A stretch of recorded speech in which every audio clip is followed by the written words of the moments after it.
Ito yung sunscreen na ginagamit ko for everyday use. So naghanap kayo ng non-greasy and walang white cast na magandang sunscreen, i-try nyo to. Since meron din siyang brightening effect. But mag-ingat kayo guys. Kasi may nakikita ako dito na nagbibenta sila ng below ng SRP. Nasa around 300. Naku, ingat kayo kasi parang may mga fake na lumalabas na ganitong item. So yun, kung bibili kayo ng ganitong sunscreen, ayan, i-check nyo kung legit yung shop na binibilhan ninyo. Kamuntik na akong, naku, mabudol. Parang doon pa naman ako bibili. Sabi ko, ba't parang may buy one, take one, tapos magkano lang siya. So yan, ito, as you can see, paubos na talaga. Binili ko to last year pa. And matagal ko na siyang nagagamit. Kasi marami rin akong ginagamit na ibang sunscreen.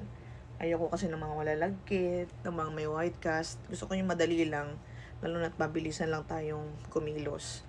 So, ayan. Ilalagay ko na lang dyan yung link kung saan ako nag-order nito, yung official store nila ni Laxel. Kung naghahanap kayo ng magandang sunscreen, and maganda dito sa mga aging skin kasi meron siyang wrinkle improvement. So, yun lang guys.